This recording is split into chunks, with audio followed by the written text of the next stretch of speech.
10 ವರ್ಷದ ಅವಧಿಯಲ್ಲಿ ನಡೆದಂಥ 10 ಕೋಮುವಾದದ ಮತ್ತು ಕೋಮು ಹಿಂಸೆಯ ಕೊಲೆ ಪ್ರತಿಕೊಲೆಗಳು SIT ತನಿಖೆಗೊಳಪಡಬೇಕು ಅನ್ನುವಂಥದ್ದು ನಮ್ಮ ಆಗ್ರಹ. ಕೋಮುವಾದಿ ರಾಜಕಾರಣವನ್ನು ಮಾಡುವ ಮುಖಾಂತರ ದಕ್ಷಿಣ ಕನ್ನಡ ಜಿಲ್ಲೆಯನ್ನು ಇವತ್ತು ಸರ್ವನಾಶ ಮಾಡಲಿಕ್ಕೆ, ಇಲ್ಲಿ ಅಭಿವೃದ್ಧಿಯನ್ನು ಕುಂಠಿತ ಮಾಡ್ತಕ್ಕಂಥದ್ದು ಬಹಳ ಪ್ರಜ್ಞಾಪೂರ್ವಕವಾಗಿ ಈ ದಕ್ಷಿಣ ಕನ್ನಡ ಜಿಲ್ಲೆಯಲ್ಲಿ BJP ಮತ್ತು ಸಂಘ ಪರಿವಾರ ಇವತ್ತು ನಡೆಸಿಕೊಂಡು ಬರ್ತಾ ಇದೆ.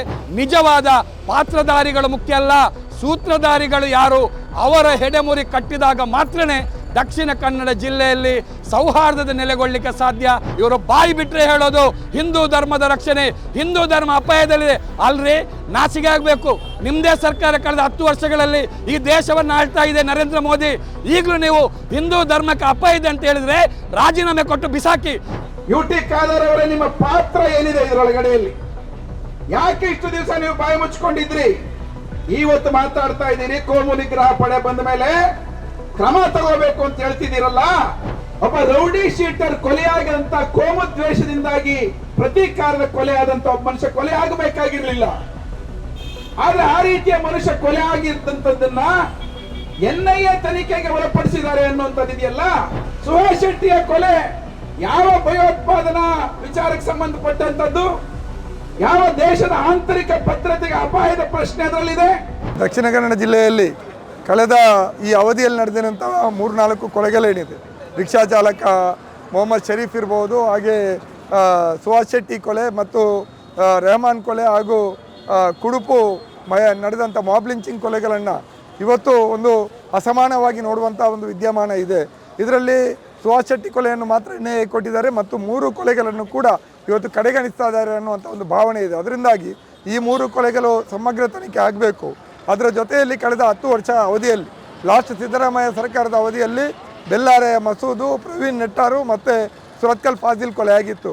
ಅದೇ ರೀತಿಯಲ್ಲಿ ಅದಕ್ಕಿಂತ ಪೂರ್ವದಲ್ಲಿ ನಡೆದಂಥ ಕೊಲೆಗಳು ಕಲಾಯಿ ಅಶ್ರಫ್ ಇರ್ಬೋದು, ಅದೇ ರೀತಿಯಲ್ಲಿ ಬಂಟ್ವಾಳದ ಶರತ್ ಮಡಿವಾಳ ಕೊಲೆ ಇರ್ಬೋದು, ಹಾಗೆ ಫಾಜಿಲ್ ಕೊಲೆ ಇರ್ಬೋದು, ಈ ಎಲ್ಲ ಇದು ಅಬ್ದುಲ್ ಹಮೀದ್ ಕೊಲೆ ಇರ್ಬೋದು, ಈ ಎಲ್ಲ ಕೊಲೆ ಪ್ರಕರಣಗಳು ಕೂಡ ಒಂದು ಸರಿಯಾದ ತನಿಖೆಗೆ ಒಳಪಟ್ಟಿಲ್ಲ. ಅದರಿಂದಾಗಿ ಈ ಕೊಲೆಗಳು ಎಲ್ಲವೂ ಕೂಡ ಒಂದು ವಿಶೇಷ ತನಿಖೆಗೆ ಈ 10 ವರ್ಷದ ಅವಧಿಯಲ್ಲಿ ನಡೆದಂಥ 10 ಕೋಮುವಾದದ ಮತ್ತು ಕೋಮು ಹಿಂಸೆಯ ಕೊಲೆ ಪ್ರತಿಕೊಲೆಗಳು SIT ತನಿಖೆಗೊಳಪಡಬೇಕು ಅನ್ನುವಂಥದ್ದು ನಮ್ಮ ಆಗ್ರಹ. ಅದರ ಜೊತೆಯಲ್ಲಿ ಕಳೆದ 3 ದಶಕಗಳಲ್ಲಿ ಇಂತಹ ಮತೀಯ ದ್ವೇಷದ ಕೊಲೆ ಪ್ರತಿಕೊಲೆಗಳು 16 ಸಂಖ್ಯೆಯಲ್ಲಿ ನಡೆದಿದೆ. ಈ ಎಲ್ಲ ಪ್ರಕರಣಗಳಲ್ಲಿ ಸಮಗ್ರ ತನಿಖೆ ನಡೆದಿರುವಂತಹದ್ದು. ಕೊಲೆಯ ಹಿಂದೆ ಪಿತೂರಿದಾರರು ಬಂಧನಕ್ಕೊಳಗಾಗಿದ್ದು ಇಲ್ಲವೇ ಇಲ್ಲ ಅನ್ನುವಂತಹದ್ದಿದೆ. ಕೆಲವೇ ಪ್ರಕರಣಗಳಲ್ಲಿ ನೈಜ ಆರೋಪಿಗಳು ಬಂಧನ ಆಗಿದೆ ಮತ್ತು ಇನ್ನಷ್ಟು ಕೊಲೆಗಳಲ್ಲಿ ಅಮಾಯಕರನ್ನು ಅಥವಾ ಶರಣಾಗತಿ ಮಾಡಿಸಿದವರನ್ನಷ್ಟೇ ಪೊಲೀಸರು ನ್ಯಾಯಾಲಯದ ಮುಂದೆ ನಿಲ್ಲಿಸಿದ್ದಾರೆ ಅನ್ನುವಂಥ ಆರೋಪಗಳು ಸಾರ್ವಜನಿಕ ವಲಯದಲ್ಲಿ ಇದೆ. ಅದರಿಂದಾಗಿ ಈ 3 ದಶಕದ ಕೊಲೆಗಳು ಇವತ್ತು ನ್ಯಾಯಾಂಗ ತನಿಖೆಗೆ ಒಳಪಡಬೇಕು. ಈ ಕೊಲೆಗಳನ್ನು ಒಂದು ವಿಶೇಷವಾಗಿ ಈಗ ಹಾಲಿ ನ್ಯಾಯಾಧೀಶರಿಂದ ನ್ಯಾಯಾಂಗ ತನಿಖೆಗೆ ಒಳಪಡಿಸಿ ಅದರ ವರದಿ ಸಾರ್ವಜನಿಕರ ಮುಂದೆ ಇಡಬೇಕು ಅನ್ನುವಂಥ ಆಗ್ರಹವನ್ನು ನಾವು ಮಾಡ್ತಾ ಇದ್ದೀವಿ. ಆ ನಿಟ್ಟಿನಲ್ಲಿ ಒಂದು ನಮ್ಮ CPM ಪಕ್ಷದಿಂದ ಇವತ್ತು ಒಂದು ಪ್ರತಿಭಟನಾ ಸಭೆಯನ್ನು ಮಾಡಿದ್ದೀವಿ. ಮುಂದಕ್ಕೆ ಈ ಬೇಡಿಕೆಯ ಮೇಲೆ ಈ ಎಲ್ಲ ಪ್ರಕರಣಗಳು ಬಹಿರಂಗ ಆಗಬೇಕು ಅನ್ನೋಂಥ ಉದ್ದೇಶದಿಂದ ಮತ್ತಷ್ಟು ಹೋರಾಟಗಳನ್ನು ರಾಜ್ಯಾದ್ಯಂತ ನಡೆಸಲಿಕ್ಕೆ ಇದ್ದೇವೆ. ಅದರ ಇವತ್ತು ಒಂದು ಚಾಲನೆಯನ್ನು ನಾವು ಇವತ್ತು ಕೊಟ್ಟಿದ್ದೇವೆ. ಶಾಂತಿ ಸೌಹಾರ್ದತೆಯಿಂದ ನೆಲೆಗೊಂಡಿದ್ದಂತಹ ದಕ್ಷಿಣ ಕನ್ನಡ ಜಿಲ್ಲೆಯನ್ನು ಇವತ್ತು ಕೋಮುವಾದಿಗಳ ತಾಣವನ್ನಾಗಿ ಮಾಡಿರ್ತಕ್ಕಂಥದ್ದು, ಇಲ್ಲೇ ಸೌಹಾರ್ದತೆಯನ್ನು ಹಾಳು ಮಾಡ್ತಕ್ಕಂಥ ಒಂದು ಅಪಾಯಕಾರಿ ಬೆಳವಣಿಗೆಗಳು ದಕ್ಷಿಣ ಕನ್ನಡ ಜಿಲ್ಲೆಯಲ್ಲಿ ಆಗ್ತಾ ಇದೆ. ಇಲ್ಲಿ ಎಲ್ಲಿಯವರೆಗೆ ಅಂದರೆ ಕೊಲೆಗಳಾಗುತ್ತೆ, ಆ ಕೊಲೆಗೆ ಮತ್ತೊಂದು ಪ್ರತಿಕೊಲೆ ಆಗುತ್ತೆ. ಈ ಮುಖಾಂತರ ಅದೆಷ್ಟೋ ಯುವಕರ ಬದುಕನ್ನೇ ಹಾಳು ಮಾಡ್ತಕ್ಕಂಥ ಆಗ್ತಾ ಇದೆ.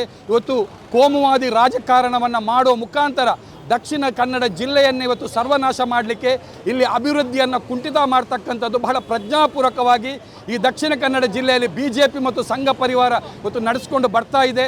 ನಾವು ಹೇಳುವಂಥದ್ದು, ಇವತ್ತು ಒಂದು ಘಟನೆ ಆದಾಗ ಅಷ್ಟಕ್ಕೆ ನೀವು ನೋಡಬಾರ್ದು, ಅಲ್ಲಿ ಘಟನೆ ಆದಾಗ ಯಾರು ಮರ್ಡರ್ ಮಾಡಿದ್ದಾರೆ ಅಷ್ಟಕ್ಕೆ ಮಾತ್ರ ಅಲ್ಲ. ನಾವು ಹೇಳುವಂಥದ್ದು, ಕಳೆದ 30 ವರ್ಷಗಳಲ್ಲಿ ದಕ್ಷಿಣ ಕನ್ನಡ ಜಿಲ್ಲೆಯ ಒಳಗಡೆ 30 ವರ್ಷಗಳಲ್ಲಿ ನಡೆದಿರ್ತಕ್ಕಂಥ ಎಲ್ಲ ಘಟನೆಗಳನ್ನು ನ್ಯಾಯಾಂಗ ತನಿಖೆಗೆ ಒಳಪಡಿಸಬೇಕು. ಇವತ್ತು ಮರ್ಡರ್ ಮಾಡಿದವ ಮುಖ್ಯ ಅಲ್ಲ, ಮಾಡಿಸಿದವರು ಯಾರು ಇದು ಮುನ್ನೆಲೆಗೆ ಬರಲಿಕ್ಕೆ ಸಾಧ್ಯತೆ ಆಗಬೇಕು. ಆ ಮುಖಾಂತರ ಸರಿಯಾದಂಥ ಒಂದು ರಾಜಕೀಯ ಆವತ್ತು ಗೊತ್ತಾಗುತ್ತೆ. ಅಷ್ಟು ಮಾತ್ರ ಅಲ್ಲ, ಕಳೆದ 10 ವರ್ಷಗಳಲ್ಲಿ ಆಗಿರ್ತಕ್ಕಂಥ ಎಲ್ಲ ಘಟನೆಗಳನ್ನು ತನಿಖೆಗೊಳಪಡಿಸಬೇಕು. ಯಾವ ಮುಖಾಂತರ ಅಂದರೆ ವಿಶೇಷ ತನಿಖಾ ತಂಡವನ್ನು ಮಾಡಬೇಕು. ಆ ಮೂಲಕ ತನಿಖೆಯನ್ನು ಮಾಡಿದರೆ ಒಂದು ಕರೆಕ್ಟ್ ಆದಂಥ ಒಂದು ಪರಿಸ್ಥಿತಿ ಇಡೀ ರಾಜ್ಯಕ್ಕೆ ಜಗತ್ತಿಗೆ ಇವತ್ತು ಗೊತ್ತಾಗ್ತದೆ. ಆದ್ದರಿಂದ ನಾವು ಹೇಳುವಂಥದ್ದು ಈ ಎಲ್ಲ ಘಟನೆಗಳನ್ನು ಕೂಲಂಕುಷವಾಗಿ ನೋಡಬೇಕು. ಅದರ ಜೊತೆಗೆ ಯಾರೆಲ್ಲ ಇವತ್ತು ಅಮಾಯಕರು ಪ್ರಾಣಗಳನ್ನು ಕಳ್ಕೊಂಡಿದ್ದಾರೆ, ಆ ಅಮಾಯಕರು ಪ್ರಾಣಗಳನ್ನು ಕಳ್ಕೊಳ್ಳೋದಕ್ಕೆ ಸರ್ಕಾರದ ಅವರಿಗೆ ಪರಿಹಾರವನ್ನು ಕೊಡಬೇಕು. ಮತ್ತು ಇವತ್ತು ಸುಹಾಸ್ ಶೆಟ್ಟಿ ಏನೋ ಒಂದು ಮರ್ಡರ್ ಆಗಿದೆ. ಸುಹಾಸ್ ಶೆಟ್ಟಿ ರೌಡಿ ಶೀಟರ್ ಅಂತ ಹೇಳೋದು ಸಾಮಾನ್ಯ ಜನ ಅಲ್ಲ. ರೌಡಿ ಶೀಟರ್ ಅಂತ ಹೇಳಿರುವಂಥದ್ದು ಪೊಲೀಸ್ ಕಮಿಷನರ್.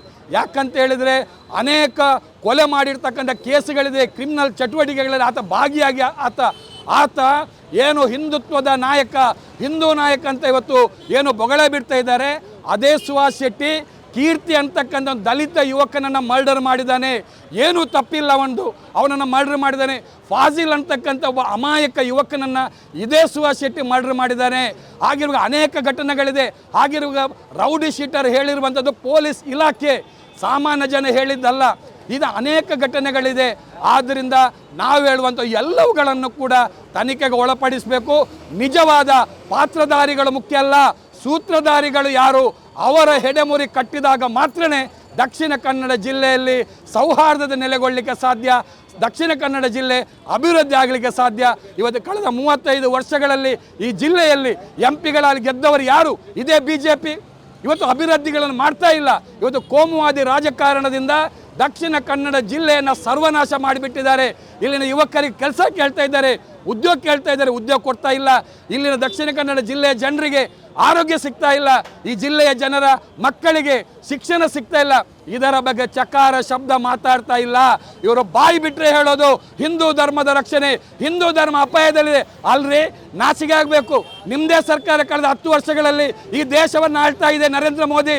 ಈಗಲೂ ನೀವು ಹಿಂದೂ ಧರ್ಮಕ್ಕೆ ಅಪಾಯ ಇದೆ ಅಂತ ಹೇಳಿದರೆ ರಾಜೀನಾಮೆ ಕೊಟ್ಟು ಬಿಸಾಕಿ ಹೊರಗಡೆ ಬನ್ನಿ. ಜನಕ್ಕೆ ಗೊತ್ತಿದೆ, ಈ ದೇಶ ಜನರಿಗೆ, ಈ ಜಿಲ್ಲೆಯ ಜನರಿಗೆ, ರಾಜ್ಯ ಜನರಿಗೆ ಗೊತ್ತಿದೆ ಏನು ಮಾಡಬೇಕನ್ನುವಂಥದ್ದು. ಆದ್ದರಿಂದ ಇವತ್ತು ಅದನ್ನೇ ಹೇಳಿಕೊಂಡು ಧರ್ಮ ಅಪಾಯದಲ್ಲಿದೆ, ಧರ್ಮ ರಕ್ಷಣೆ ಅಂತೇಳಿ ಮಾಡಲಿಕ್ಕೆ ಇವರು ಯಾರ ತಲೆ ತಿನ್ನುವಂಥದ್ದು ಶೂದ್ರ ಜಾತಿಯ ಕೆಳಜಾತಿಯ ಯುವಕರಿಗೆ ಮಾತ್ರನೇ ಹೇಳುವಂಥದ್ದು. ಆದ್ದರಿಂದ ಇವತ್ತು ಎಲ್ಲ ವಿಚಾರಗಳನ್ನು ಮುಂದಿಟ್ಟುಕೊಂಡು ಈ ಜಿಲ್ಲೆಯನ್ನು ರಕ್ಷಣೆ ಮಾಡಲಿಕ್ಕೆ ಸಾಧ್ಯತೆ ಆಗಬೇಕು. ಈ ಜಿಲ್ಲೆಯ ಜನ ಜಾತಿ ಧರ್ಮ ಪಕ್ಷ ಭೇದ ಮರೆತು ಒಗ್ಗಟ್ಟಾಗಿ ಈ ಜಿಲ್ಲೆಯನ್ನು ರಕ್ಷಣೆ ಮಾಡಬೇಕು. ಕೋಮುವಾದಿ ಚಟುವಟಿಕೆಗಳಲ್ಲಿ ಇರ್ತಕ್ಕಂಥ ಎಲ್ಲರ ಹೆಡೆಮುರಿ ಕಟ್ಟಬೇಕಂತೇಳಿ ನಾವು ಹೇಳ್ತಾ ಇದ್ದೀವಿ. ಯಾರೇ ಮತೀಯ ದ್ವೇಷವನ್ನು ಹರಡುವಂತವರು, ಜಾತಿ ದ್ವೇಷವನ್ನು ಹರಡುವಂತವರು, ಜನರನ್ನ ಈ ದ್ವೇಷ ಮತ್ತು ವಿಷದ ಆಧಾರದಲ್ಲಿ ಕೊಲೆಗಳನ್ನು ಮಾಡತಕ್ಕಂಥ ಶಕ್ತಿಗಳಿಗೆ ಭಯ ಇಲ್ಲದಂತ ವಾತಾವರಣ ಬಂದಿದೆ. ಅದನ್ನ ಮಟ್ಟ ಹಾಕ್ಲಿಕ್ಕೆ ಬೇಕಾದಂತ ಕ್ರಮಗಳನ್ನ ತಗೋಬೇಕು ಅಂತೇಳಿ CPM ಪಕ್ಷ ಆರಂಭದಿಂದಲೂ ಏನು ಒತ್ತಾಯ ಮಾಡ್ತಾ ಇತ್ತು, ಆ ಒತ್ತಾಯ ಬಹಳ ತಡವಾಗಿ ಹಲವು ಪ್ರಾಣಗಳು ಹೋದ ಮೇಲೆ, ಹಲವು ಕೊಲೆಗಳು ಸಂಭವಿಸಿದ ಮೇಲೆ ಇವತ್ತು ರಾಜ್ಯ ಸರ್ಕಾರ ಎಚ್ಚೆತ್ತುಕೊಂಡಂತೆ ಇವತ್ತು ಕೋಮು ನಿಗ್ರಹ ಪಡೆಯನ್ನ ಸ್ಥಾಪನೆ ಮಾಡಿದೆ. ನಾವು ಆ ಕೋಮು ನಿಗ್ರಹ ಪಡೆಯನ್ನ ಸ್ಥಾಪನೆ ಮಾಡೋದನ್ನ ಸ್ವಾಗತ ಮಾಡ್ತೇವೆ. ಆದ್ರೆ ಅದು ಮಾಡಬೇಕಾಗಿರ್ತಕ್ಕಂಥ ಕೆಲಸಗಳ ಬಗ್ಗೆ ಏನೆಲ್ಲ ಮಾಡಬೇಕು ಅನ್ನೋದನ್ನು ಕೂಡ ನಾವು ಈ ಸಂದರ್ಭದಲ್ಲಿ ಹೇಳ್ತಾ ಇದ್ದೇವೆ. ನಾನು ದಕ್ಷಿಣ ಕನ್ನಡ ಜಿಲ್ಲೆಯಲ್ಲಿ ಸಂಭವಿಸಿರ್ತಕ್ಕಂಥ ಸಾಲು ಸಾಲು ಕೊಲೆಗಳು, ಮತೀಯ ದ್ವೇಷದ ಕೊಲೆಗಳು, ಈ ದ್ವೇಷದ ಕಾರಣಕ್ಕಾಗಿ ಮತಧರ್ಮದ ಹೆಸರಿನಲ್ಲಿ ವಿಷವನ್ನು ತುಂಬಿರ್ತಕ್ಕಂಥ ಕಾರಣಕ್ಕಾಗಿ ನಡೆದಿರ್ತಕ್ಕಂಥ ಕೊಲೆಗಳು ಕೇವಲ ಮತೀಯ ದ್ವೇಷವನ್ನ ಮನಸ್ಸಲ್ಲಿ ತುಂಬಿಕೊಂಡಿರ್ತಕ್ಕಂಥವರ ಕೊಲೆಗಳಾಗಿ ಮಾತ್ರ ನಡೆದಿಲ್ಲ. ಬಹಳ ಮುಖ್ಯವಾಗಿ ಅಮಾಯಕ ಜನರ ಕೊಲೆಗಳು ನಡೆದಿದ್ದಾವೆ. ಯಾವುದೇ ರೀತಿಯಲ್ಲಿ ಇನ್ನೊಬ್ಬರನ್ನ ದ್ವೇಷ ಮಾಡದೇನೆ ಪರಸ್ಪರ ಪ್ರೀತಿಸ್ತಕ್ಕಂಥ, ಒಬ್ಬರ ಕಷ್ಟಕ್ಕೆ ಇನ್ನೊಬ್ಬರು ಬೆನ್ನೆಲುಬಾಗಿ ನಿಲ್ತಕ್ಕಂಥ ಹಲವಾರು ಜನರ ಪ್ರಾಣಗಳು ಕೂಡ ಈ ಅವಧಿಯಲ್ಲಿ ಕಳೆದೋಗಿದ್ದಾವೆ. ಅಮಾಯಕ ಜನರನ್ನ ಈ ರೀತಿ ಕೊಲ್ತಕ್ಕಂಥ ಈ ಪ್ರತೀಕಾರದ ದ್ವೇಷದ ವಿಷ ಇವತ್ತು ಎಷ್ಟು ಪ್ರಮಾಣಕ್ಕೆ ಬೆಳೆದಿದೆ ಅನ್ನುವಂಥದ್ದು ಬಹಳ ಗಾಬರಿ ಆಗ್ತದೆ. ಕರಾವಳಿ ಜಿಲ್ಲೆಗಳನ್ನ, ಬಹಳ ಮುಖ್ಯವಾಗಿ ದಕ್ಷಿಣ ಕನ್ನಡ ಜಿಲ್ಲೆಯನ್ನ ಕೋಮುವಾದದ ಲ್ಯಾಬೊರೇಟರಿ ಆಗಿ ಮಾಡ್ಕೊಂಡಿದೀವಿ ಅಂತ ಹೇಳಿ ಇವತ್ತು ಸಂಘ ಪರಿವಾರದ ಶಕ್ತಿಗಳು ಮಾತಾಡ್ತವೆ. ಗುಜರಾತ್ ಮಾದರಿಯನ್ನ ನಾವು ಕರ್ನಾಟಕದಲ್ಲಿ ಮೊದಲು ದಕ್ಷಿಣ ಕನ್ನಡ ಜಿಲ್ಲೆಯಲ್ಲಿ ಜಾರಿ ಮಾಡ್ತಾ ಇದ್ದೇವೆ ಅಂತ ಹೇಳಿ ಸಂತೋಷ ಪಡುವಂತ ಜನ ಇದ್ದಾರೆ. ಈ ವಿಚಾರಗಳ ಬಗ್ಗೆ ರಾಜ್ಯ ಸರ್ಕಾರಕ್ಕೆ CPM ಪಕ್ಷ ಹಲವು ಬಾರಿ ಎಚ್ಚರಿಕೆ ಕೊಟ್ಟಾಗಲೂ ಕೂಡ ನಿದ್ರಾವಸ್ಥೆಯಲ್ಲಿತ್ತು ರಾಜ್ಯ ಸರ್ಕಾರ ಅನ್ನೋದನ್ನ ನಾವು ಗಮನಿಸಬೇಕಾಗಿದೆ. ಹಲವು ಪ್ರಾಣಗಳನ್ನ ಕೊಲ್ಲುವಂತದ್ದನ್ನ ತಡಿಬಹುದಾಗಿತ್ತು, ಹಲವು ಪ್ರಾಣಗಳನ್ನು ಉಳಿಸಬಹುದಾಗಿತ್ತು. ಅದು ಇವತ್ತು ನಮ್ಮ ಕಣ್ಣು ಮುಂದೆ ಆ ಪ್ರಾಣಗಳನ್ನ ಕಳ್ಕೊಳ್ಳುವಂತ ಪರಿಸ್ಥಿತಿ ಬಂದಿದೆ. ಹಾಗಾಗಿ ನಾವಿವತ್ತು ಕೇಳುವಂತ ವಿಚಾರ ಏನಿದೆ, ರಾಜ್ಯ ಸರ್ಕಾರ ಕೋಮು ನಿಗ್ರಹ ಪಡೆಯನ್ನ ಸ್ಥಾಪನೆ ಮಾಡಿರುವಾಗ ಜಿಲ್ಲೆಯ ಉಸ್ತುವಾರಿ ಸಚಿವರು, ಜಿಲ್ಲೆಯ ಕಾಂಗ್ರೆಸ್ನ ನಾಯಕರುಗಳು ಒಂದು ಗಮನದಲ್ಲಿ ಇಟ್ಕೋಬೇಕಂತ ಒಂದು ಪ್ರಶ್ನೆ ಇದೆ. ನೀವು ಇವತ್ತು ಏನು ಮಾತಾಡ್ತಾ ಇದ್ದೀರಲ್ಲ, ಈ ಹಿಂದಿನ ಹಲವು ವರ್ಷಗಳಲ್ಲಿ ನೀವು ಬಾಯಿಗೆ ಬೀಗ ಹಾಕೊಂಡಿದ್ದಂತರ ಪರಿಣಾಮ, ನೀವು ನಿಷ್ಕ್ರಿಯವಾಗಿದ್ದಂತದ್ರ ಪರಿಣಾಮ, ನಿಮ್ಮದೇ ಸರ್ಕಾರ ಇದ್ದಾಗಲೂ ಕೂಡ ನೀವು ಯಾವುದೇ ರೀತಿಯಲ್ಲಿ ಕ್ರಮ ತಗೊಳ್ಳದೇ ಇದ್ದಂತದ್ರ ಪರಿಣಾಮ.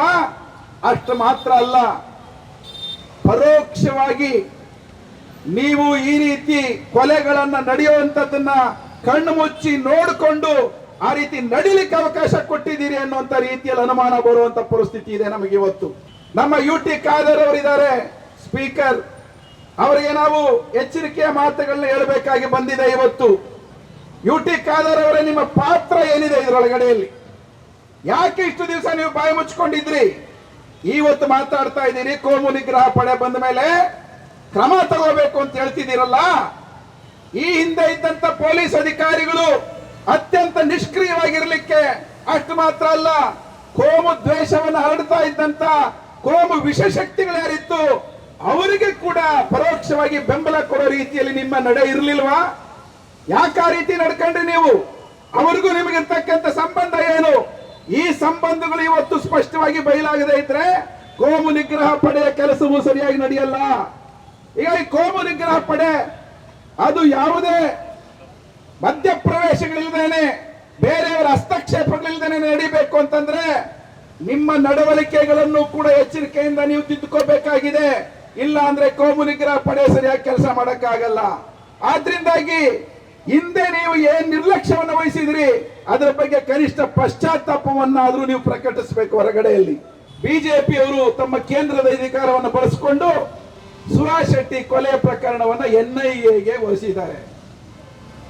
ಎಂತ ದುಸ್ಥಿತಿಗೆ ಈ ದೇಶದ ಪರಿಸ್ಥಿತಿ ಬಂದಿದೆ ಅಂತಂದ್ರೆ, ಒಬ್ಬ ರೌಡಿ ಶೀಟರ್ ಕೊಲೆಯಾಗಂತ ಕೋಮು ದ್ವೇಷದಿಂದಾಗಿ ಪ್ರತೀಕಾರದ ಕೊಲೆ ಆದಂತ ಒಬ್ಬ ಮನುಷ್ಯ ಕೊಲೆ ಆಗಬೇಕಾಗಿರ್ಲಿಲ್ಲ.